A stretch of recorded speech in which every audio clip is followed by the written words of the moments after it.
pénètre dans la pièce, un peu comme l'entrée d'un musée. On peut m'expliquer ce qu'on fait là? J'étais tranquille dans mon lit en train de... Les adolescents avancent. Jade n'a pas pu terminer sa phrase, le souffle coupé par cet endroit plus que bizarre et étrange. Ils rentrent dans la pièce, immense ou petite, et ils ont du mal à distinguer. Beaucoup de questions traversent leur esprit. La pièce est sombre mais éclairée par les lustres des bougies. Assez pour voir l'endroit. Soudain, un homme habillé comme un magicien doté d'un costume noir et d'un chapeau apparaît. Approchez, n'ayez pas peur, approchez mesdames, messieurs. Les adolescents s'approchent tout doucement. Vous faites quoi? Non, non, on n'y va pas. C'est un inconnu. Trop tard, il nous a vus et puis il a l'air cool. Les jeunes gens continuent d'avancer. Bienvenue au Dream Game, je peux voir sur vos visages que vous êtes perdus. Le but est simple, jeunes gens, nous allons passer d'un rêve à un autre, et si vous voulez vous réveiller, vous devrez trouver le mot-clé correspondant au rêve que vous venez de voir. Si vous ne parvenez pas à trouver ces clés, game over. La partie se termine, et vous aussi par la même occasion. Nickel, on est mort. Que le jeu commence. 27 juillet 2018. Il m'a demandé de tapiner. Vous allez sûrement vous demander comment j'en suis arrivée là. À vrai dire, ma naissance n'a pas été voulue. Je suis née à Herbel, un grand quartier à Marseille. Mes parents m'ont abandonnée à ma naissance. J'ai donc été placée en orphelinat. Je les comprends. Avoir un enfant à 16 ans, c'est pas facile.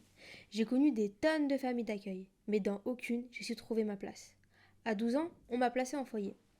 La première personne qui a attiré mon regard, c'est l'éducatrice, Amandine. Ça a vite été une deuxième mère pour moi.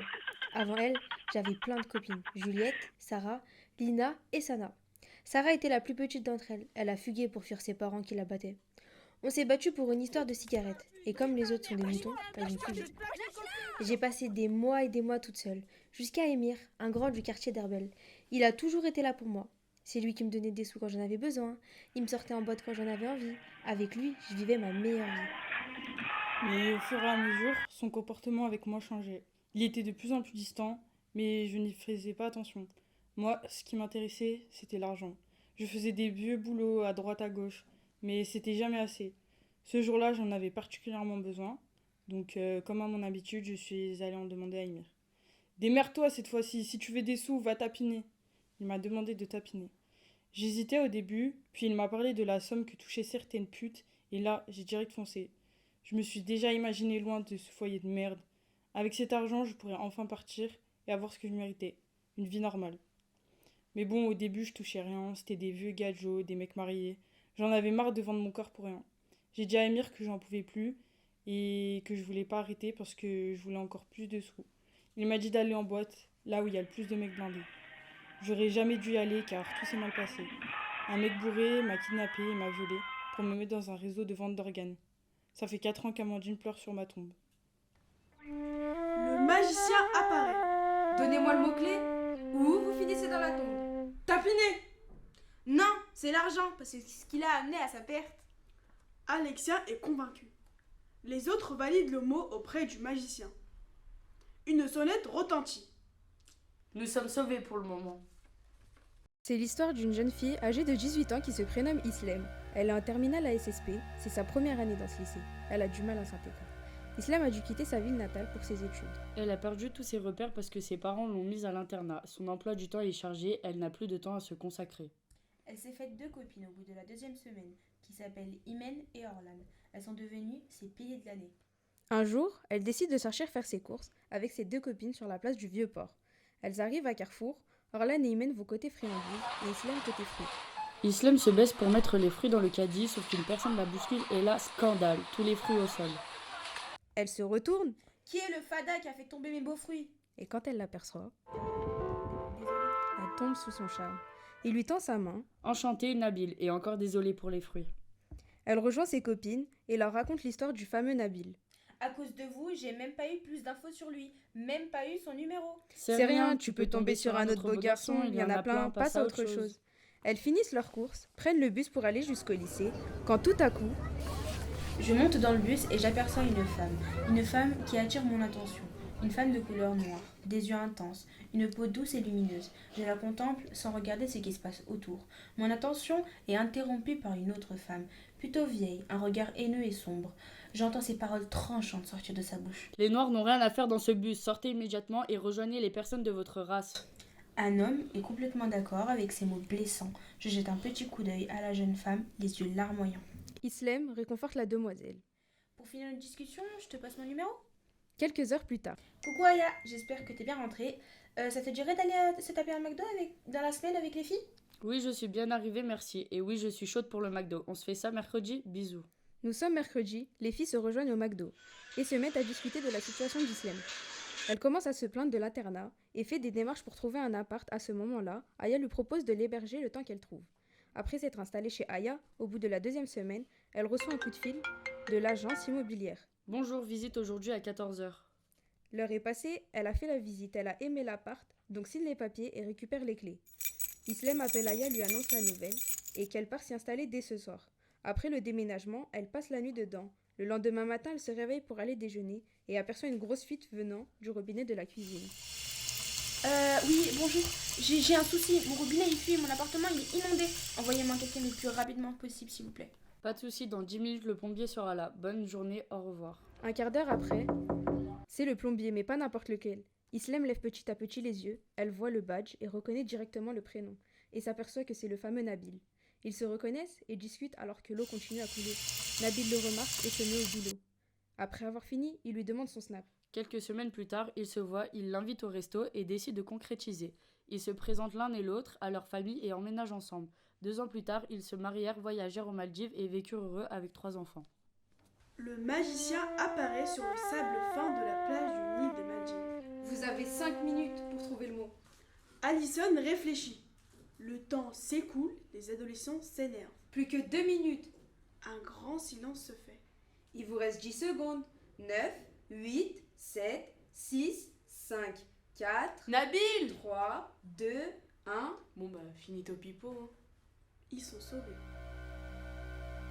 Quand je sors de chez moi pour venir au lycée, je vois une petite civilisation éteinte, car il est tôt. Je sors de chez moi avec une envie immédiate de retourner dans mon lit. Celle de pondre vos voisins. Je m'installe à côté de mon frère sur un petit muret en attendant mon père. Je vois quelques voitures passer, les gens qui vont au travail encore dans la nuit et très peu de bruit.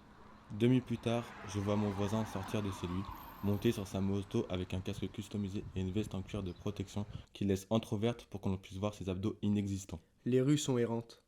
Au bout de 10 minutes d'attente, mon père arrive. Je monte côté passager de sa voiture et je profite des derniers moments de bonheur restant avec mon frère. Vêtu d'un short et d'un t-shirt, je traverse cette petite ville avec ma valise très bruyante, dans la pénombre, seul, avec la musique dans les écouteurs. Après une quinzaine de minutes de route, mon frère descend de la voiture pour prendre son train et aller à la fac. Moi, je reste avec la personne qui m'a fait le plus souffrir au monde. Arrivé à la gare, je vois ce gros train avec ses vieux gros phares jaunes qui m'éblouissent. Il gueule toutes les 3 minutes sur des personnes qui respectent les limitations de vitesse car pour lui, c'est le maître des conducteurs. Je monte dans ce train, je m'assois et je pose ma tête contre la vitre, le regard vide, dans mes pensées, en voyant le jour se lever petit à petit. Je passe donc entre 30 et 45 minutes à côté d'un père en colère qui ne connaît même pas son propre 3e enfant qui est pourtant ce siège passager de sa voiture. Arrivé à Chambéry, j'entends ce brouhaha, les gens klaxonner par leur mécontentement d'être en retard. Et tous ces bus qui traversent cette ville et son agglomération. Quand je monte dans le bus, je reste debout, car je laisse ma place aux personnes âgées. Puis quand j'arrive à destination, je vois ce lycée, le LPA de Cognin. Ensuite, la journée suit son cours. Le magicien apparaît dans un endroit étrange. 2 côtés, 2 univers. Je pense que vous l'avez deviné. 2 univers, 2 mots-clés. C'est quoi la douille? En gros, la douille, c'est que si vous vous trompez d'un mot, vous serez éliminé. Du coup, il faut trouver 2 mots. Non, on fait un pique-nique là. Est-ce que les deux mots se ressemblent? Ah, pas du tout. Bah, ça parle d'un trajet et l'autre, je sais pas. Plus qu'un mot. Pour le côté gauche, le mot est peut-être émotion. Bon, passons à la suite. Non mais il y en a combien? Bon, je m'ennuie, je vais vous raconter mon injuste vie. Je m'appelle Ayem, je suis en 2002, j'ai 20 ans. J'ai 20 ans d'existence, putain!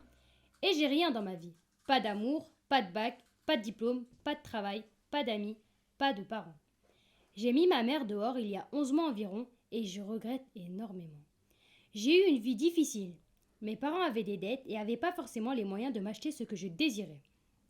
Encore aujourd'hui, je ne sais même pas les causes de leurs dettes. Mon père a rejoint le ciel à mes 10 ans, le 12 décembre 2012. Mon rêve de tout petit était d'être médecin.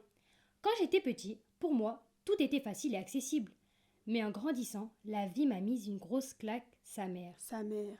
J'ai arrêté l'école à mes 16 ans et je me suis mis à traîner dehors de longueurs de journée. J'ai commencé à fumer, à boire, à vendre, à me faire de l'argent sale, à voler, à faire du mal. J'étais devenu fou, violent, bizarre, dangereux, et ma mère me saoulait à me disputer. Tous les jours, toutes les heures, toutes les minutes, toutes les secondes. Je disais des choses comme « J'ai 15 ans, je suis grand, je rentre quand je veux, l'homme ici c'est moi ». Ma mère m'en fait la morale, mais c'était la goutte de trop. Alors je l'ai insulté, frappé, boxé. Je lui ai demandé de dégager de la maison. Je ne l'ai plus jamais revue.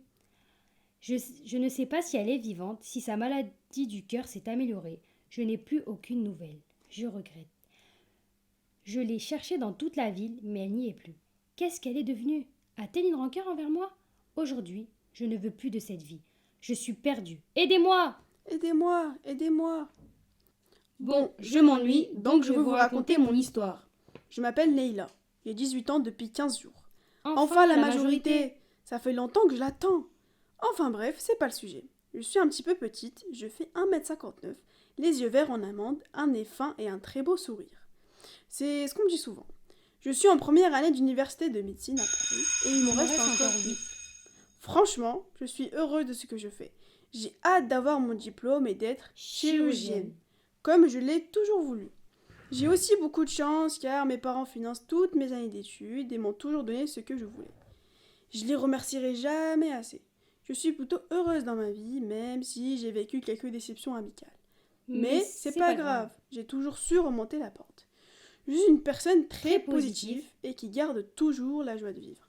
J'habite place du Trocadéro, à un endroit des plus riches de Paris. J'habite avec mes parents, ma petite sœur de 12 ans, ma grande sœur de 20 ans et mon grand frère de 25 ans. Je m'entends très bien avec toute ma famille. Je suis quand même la plus aimée, mais faut pas le dire. Avec mes sœurs, on s'embrouille des fois pour savoir à qui le tour pour faire la vaisselle, le ménage. Mais nos embrouilles restent quand même très drôles. Le magicien apparaît soudainement dans l'université. Bonjour jeunes gens, le mot-clé je vous prie. J'ai plus d'inspiration, j'ai tout dit. Donne des idées au lieu de te plaindre. 10, 9, 8... Détendez-vous les amis. Il y a 2 personnalités différentes. C'est impossible, on n'y arrivera jamais. Elles se reflètent l'une l'autre. Miroir? Il passe dans un autre rêve. Je me souviens quand j'étais petite. Je me rappelle des moments passés avec mon grand-père. À l'âge de 5 ans, j'étais en Tunisie à Sousse. Un week-end sur 2, je mangeais avec lui, ma grand-mère, mon grand-oncle et mon papa. Je rentrais de l'école et quand j'ai ouvert la porte d'entrée. Une fois la table débarrassée, ma grand-mère faisait la vaisselle. Et je l'aidais tout le temps à essuyer les couverts. Mon père était là assis sur le canapé. Sauf les couteaux, car elle avait peur que je me coupe. Lui qui habitait en France avait fait la surprise de venir me voir sans me prévenir. Quand j'avais fini d'aider ma mémé, mon rituel était de me poser sur le canapé avec Pépé et on regardait notre série préférée, Ma famille d'abord, toute l'après-midi. À présent, j'habite avec lui, ma mère et mon frère à Chambéry. Tout va bien. Et il me chouchoutait comme une princesse. Quand je suis venue habiter en France en 2019, nous avons fait un grand repas avec toute la famille pour fêter mon arrivée. Ces moments-là me manquent, car on grandit tous un jour et donc on ne se fait plus chouchouter comme une enfant. En 2020, et me voilà enfin au lycée. Bon, le stress se fait ressentir, car je ne connais personne, mais l'envie de faire de nouvelles rencontres. Je rentre dans la classe de seconde, je me retrouve pour voir un peu la tête de tout le monde, malgré le port du masque. Et mon regard croise celui de Jade. Elle me sourit. Au fil de temps, nous apprenons à nous connaître et nous devenons de bonnes copines. Ça y est, enfin au lycée. Je stresse un peu car tous mes amis du collège partent dans un autre lycée en général. Je suis aussi timide, donc je n'ose pas aller vers les gens. La réunion avec les profs m'ennuie beaucoup. En plus, je n'arrive pas à respirer sous ce fichu masque. La réunion passe. J'observe un peu tous les visages et je croise Myriam qui me regardait déjà. Je lui souris, je vois déjà le début d'une amitié. Durant l'année scolaire 2020-2021, avec Jade, nous faisons beaucoup de choses ensemble, comme des travaux de groupe, rire de nos bêtises jusqu'à en avoir mal au ventre. Le souvenir qui nous a le plus marqué, Jade et moi, c'est quand nous sommes allés au Forizon avec l'ancienne prof de biologie et la prof d'éducation socio-culturelle pour étudier des feuilles de la forêt. Et cela a fini en bataille d'eau dans la rivière. Nous avons tellement rigolé que c'est inoubliable. Aujourd'hui, après une séparation d'1 an, car Myriam a redoublé la seconde et moi non, nous nous retrouvons maintenant dans la même classe, car j'ai redoublé la première. Le fait de se retrouver dans la même classe nous a beaucoup rapprochés. Maintenant, nous traînons très souvent ensemble. Nous nous tapons des barres de rire. Nous travaillons ensemble en classe. Nous mangeons ensemble. Nous nous racontons absolument tout. Cette amitié est très loin d'être finie. Nous nous aimons très très fort. Nous vous souhaitons à tous de trouver une amitié comme la nôtre. Le magicien apparaît au milieu de la classe de première. Me revoilà. Bon, maintenant comme à votre habitude, il faut choisir un mot-clé, si vous voulez ressortir vivant de ce rêve. Est-ce que le mot-clé ne serait pas autour de la mémoire? Mais pas du tout, tu vois très bien que ça parle de souvenirs. Mais oh, vous êtes trop nuls, ça parle de l'enfance, vous voyez bien, faites un effort. Eh bien, on n'a qu'à choisir les souvenirs d'enfance, qu'en pensez-vous? Oui, super idée. Bien joué, je vous envoie donc vers le prochain rêve, à tout à l'heure. 3 septembre 2022. Eva, 6h30 du matin, stressée de cette nouvelle rentrée. Bruit de réveil. Je me lève. Tous les matins, mon père m'attend pour petit déjeuner. Bruit de bol, vaisselle, céréales. Bruit de télé. Je me pose dans mon canapé. Il est déjà 7h, je vais me préparer. 7h30, c'est déjà l'heure de partir. Bruit de porte qui se ferme en même temps. Julie, 5h30 du matin, déjà fatiguée avant la rentrée. Bruit de réveil. Je réveille mon copain et nous partons petit déjeuner. Bruit de cafetière, de paquets de gâteaux. 5h45, je vais me préparer et réveille ensuite mon père. À 6h30, on part prendre notre train. Bruit de gare, train, klaxon de train. Marine, 5h50 du matin, plutôt confiante, elle le sent bien. Bruit de réveil. Comme tous les matins, je traîne sur TikTok. Fond sonore de musique. Avant de me lever pour m'habiller. 6h10, je déjeune. Bruit de micro-ondes. Puis je vais me doucher. Bruit d'eau qui coule. 6h50, je pars prendre mon train. Bruit de gare, train, klaxon de train. Mais juste avant, j'embrasse ma mère. J'aurais voulu faire de même avec mon père. Toutes les trois vont en direction du lycée sans se douter qu'elles vont se rencontrer. Bruit de voiture, valise qui roule. La matinée passe. Au moment de manger au self, elles se retrouvent ensemble à la même table. Bruit de vaisselle, couvert, verre, brouhaha, de personnes qui parlent et qui rigolent. Midi, l'heure de manger. Une conversation se crée entre les trois filles. Marine, une fille aux cheveux méchés blonds, aux yeux marrons, assez fine et petite, commence à entamer la conversation.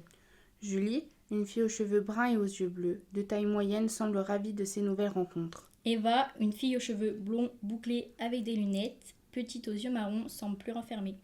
Une amitié se crée entre les trois filles, qui commencent à échanger sur leur vie privée. Elles se rendent vite compte que leurs vies sont bien différentes, que ce soit sentimentale ou familiale. Marine vit seule avec sa mère et sa petite sœur dans un appartement au milieu de Saint-Priest. Sans contact avec son père, elle le vit très mal. Julie vit seule avec son père dans une maison à l'écart de Villeurbanne. Elle n'a pas beaucoup de contact avec sa mère. Elle est en demi-pension chez son copain. Eva vit avec ses deux parents dans un appartement à Villefontaine. Elle en a marre de les avoir sur le dos. 16h30, la fin des cours. La sonnerie de la fin des cours retentit. Bruit de sonnerie lycée. Elles rentrent chacune dans leur vie quotidienne. 16h45, Eva rentre enfin, rassurée d'avoir passé cette première journée. Je prends mon goûter avec ma petite sœur. Bruit de paquets qui s'ouvrent. En regardant les réseaux sociaux. Je vais jusqu'à mon bureau et je fais mes devoirs du lendemain. Bruit de cahiers, de trousses. Je prends ma douche. Bruit d'eau qui coule. Et mets mon pyjama pour être à l'aise. Il est 19h30 et mes parents m'appellent pour manger. Bruit de vaisselle, de brouhaha, de verre, d'eau, de couverts. Nous nous racontons notre journée, heureux de rentrer dans la bonne humeur d'une famille unie. 18h10, Julie rentre chez elle, contente malgré la fatigue. Je rentre directement dans ma chambre. Je me change dans une tenue beaucoup plus confortable et me démaquille. Je reste quelques minutes sur mon téléphone, mais mon chat vient me faire des câlins.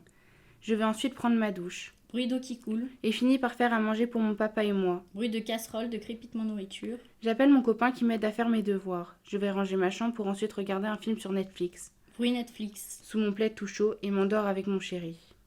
17h50, Marine arrive elle aussi, contente de cette journée. En rentrant, je fais mes devoirs. Bruit de cahiers, de trousses. En grignotant. Pour décompresser de ma journée, je joue aux jeux vidéo avec mon copain.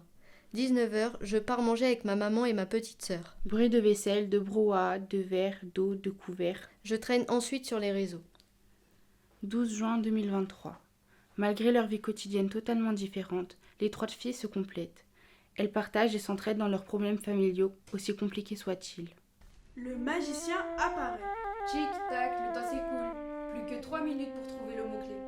Les adolescents paniquent. Mais allez là, dépêchez-vous! Le reste des adolescents est agacé par Cameron. Non mais t'es drôle toi, depuis le début on t'a pas entendu. Il serait peut-être temps que tu te bouges. Elle ajoute sur un ton ironique. Tu es le maintenant lui. Plus qu'une minute. Vous n'avez pas brisé votre amitié. Ah, encore une fois, vous avez gagné. Dis-moi, ça se passe bien à l'école? Ça se passe comme ci, comme ça. Comment ça? Bah, je sais pas comment t'expliquer ça. C'est super compliqué. Ne t'inquiète pas, tu peux tout me dire, n'aie pas peur. Je sais, mais c'est compliqué. Ne t'inquiète pas, je ne vais pas te juger. Bon, bah, je vais te raconter ce qu'il se passe. Je fais mon petit rituel du matin avec Harry Potter. Ça sonne et le prof arrive et nous fait entrer. Quand je rentre, je tombe. Et tout le monde rigole. Le prof me demande si ça va et je lui dis que c'est rien. Le cours commence et je l'écoute attentivement. Donc quand la fin de l'heure arrive, je range mes affaires. Mes 5 garçons. À cause d'eux, je suis obligée de ranger mon sac correctement et de laisser dehors mon livre d'Harry Potter. Tout ça sous l'œil du professeur. Je me dirige vers mon deuxième cours, mais les garçons sont toujours là.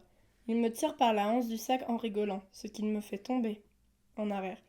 J'essaye de me lever, mais ils me forcent à rester par terre tout en m'insultant. Les garçons réalisent qu'ils sont en retard, donc ils partent. De mon côté, je vais à la vie scolaire pour ne pas me faire disputer par le prof. Après être passée à la vie scolaire, je rentre en cours. Quand je rentre dans la salle, toute la classe se met à rigoler. Et le prof me dit d'aller m'asseoir. À la récré, je me place comme d'habitude, mais là encore les garçons reviennent. Mais cette fois, plus en m'insultant et de rigoler, ils commencent à me frapper de tous les côtés. À la fin de la récré, ils ont fini de me tabasser pour aller en cours. Quand j'arrive devant la salle, je rentre et m'installe. Après cette journée qui n'a pas su arrêter les rires, les frappes, les insultes et les bousculades, je suis rentrée chez moi. Mais quand je suis arrivée chez moi, l'enfer a continué. Les journées qui suivent sont pareilles, je me sens très mal. De plus, les jours où j'ai sport, je retrouve toutes mes affaires mouillées. Je suis tellement mal que le prof et mes parents ont remarqué un changement, mais ne me demandent pas pourquoi. Dans ma chambre, quand je rentre du lycée, je me mets à pleurer toutes les larmes de mon corps pendant plusieurs heures, tout en écoutant de la musique triste. Comme les chansons de Nuit Incolore, Je me déteste et Enfer blanc. Et plus précisément, Dernière tentative de Spécimen et aussi Ta meilleure amie d'Ornella Tempesta. De plus, les nuits sont très longues, car je préfère les insomnies plutôt que les cauchemars. Du coup, j'écoute les mêmes chansons, mais surtout Mélancolie et Insomnie et Sommeil enivrant de Nuit Incolore. L'enfer continue, ce qui me provoque une envie de mourir en me disant que je n'aurais pas dû naître. Je décide de ne plus manger, car je n'ai plus faim et je m'automutile. Un jour de décembre, je décide de passer à l'acte en montant sur le toit du lycée. Je m'approche de la barrière vers la cour de récréation, je passe par-dessus la barrière, mais avant de sauter, j'entends quelqu'un arriver. Non, Azuka, ne saute pas s'il te plaît. Je voudrais t'aider à remonter la pente et à t'en sortir. S'il te plaît, je suis très sérieux. Enzo m'attrape et je repasse par-dessus la barrière. On descend du toit. Mais maintenant, ça va mieux ? Ça a été compliqué au début, mais j'ai réussi à m'en sortir grâce à Enzo, mes profs et mes parents. Et maintenant, comment tu vas ? Mais en fait, c'est encore compliqué. J'y pense toujours, mais je suis entourée, comme je te l'ai dit. Mais t'en as bien du courage. Merci, mais maintenant je suis plus forte qu'avant. Le magicien apparaît à côté des filles dans la forêt. Oh, c'est choquant. Triste. Réaliste. Alors, quel est le mot-clé ? Harcèlement. Bonjour. Bonjour. Excusez-moi, vous avez quelques minutes ? Oui, dites-moi. Alors, je fais une interview sur l'adolescence. Est-ce que je peux vous interviewer ? Oui, bien sûr. Alors, c'est quoi votre prénom déjà ? Je m'appelle Stella.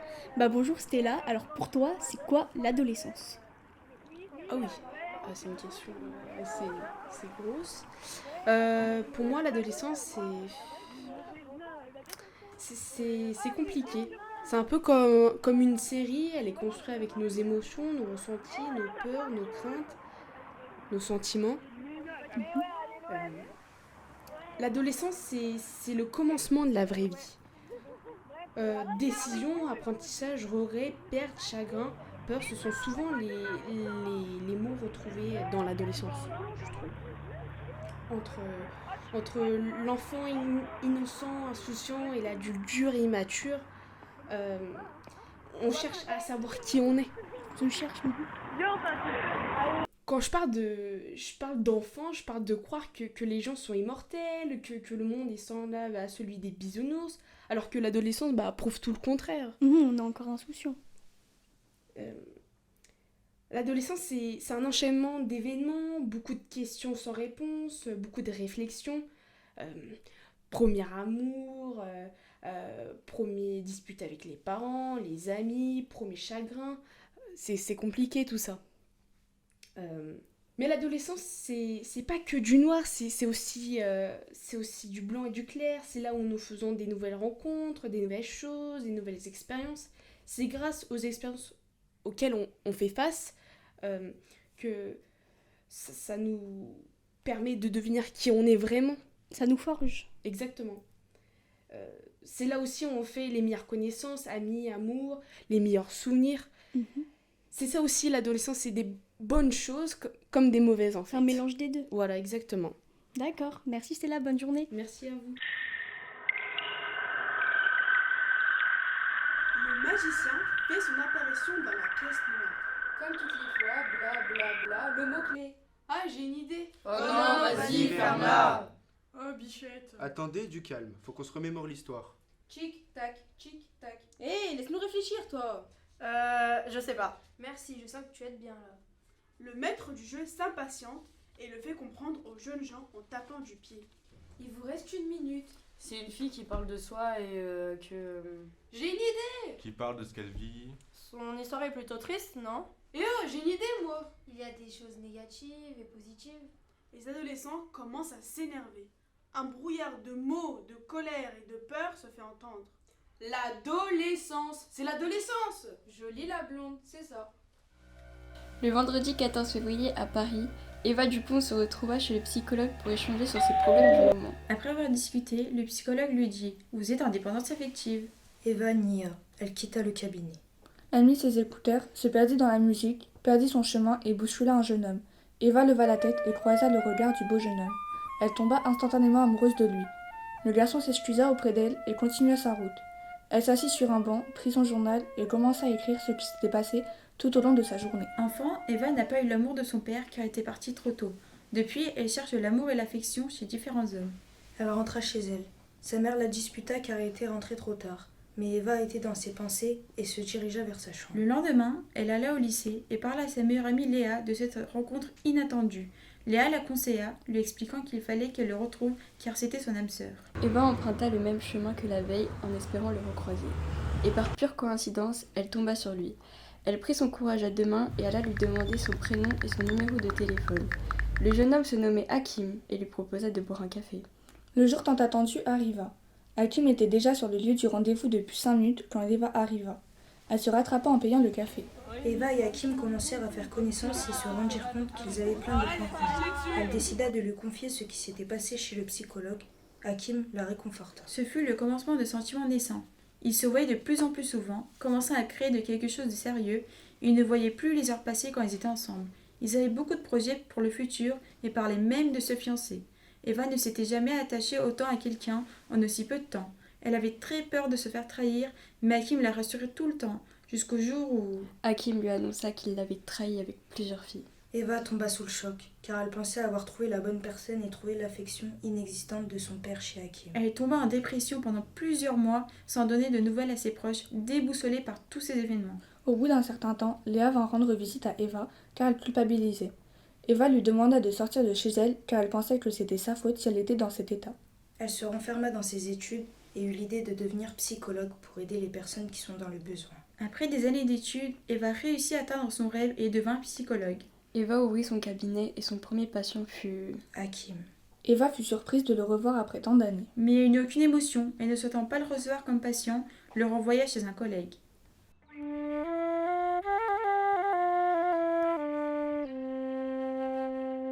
Les 10 adolescents se retrouvent dans le bar avec le magicien. Vous avez atteint la dernière étape avant la grande finale. Il vous reste donc le dernier mot-clé à trouver. Le compte à rebours commence. Les 10 adolescents échangent entre eux pour trouver le mot. Il ne leur reste plus que 10 secondes. Il nous reste plus beaucoup de temps. J'ai trouvé! Le mot-clé c'est amour. Les 10 jeunes ferment leurs yeux avec inquiétude, quand tout d'un coup, tous les survivants se retrouvent devant une porte sombre. Oh, là, on est tous vivants. En plus, il y a une porte, on va pouvoir sortir. Le magicien apparaît avec un rire démoniaque. Ne vous réjouissez pas trop vite, ce n'est pas fini. Il vous reste une dernière épreuve. Ils se regardent tous très effrayés à l'idée de cette dernière épreuve. Je vous propose un vote. L'un d'entre vous doit y laisser sa peau. Un dernier regard et il disparaît. Mais on va voter pour qui? J'ai une idée. Ah, j'aime bien quand elle dit ça. On va tous voter pour nous-mêmes et paf, on va l'arnaquer le magicien. Mais vous comptez faire comment? On va tous mourir. Ouais, t'inquiète, on gère. Le magicien réapparaît avec des bulletins et une urne. Comme convenu, on a tous voté. Tout d'un coup, Cameron s'écroule dans un bain de sang. Il s'est passé quoi? Alexia se retourne vers le public avec un sourire en coin.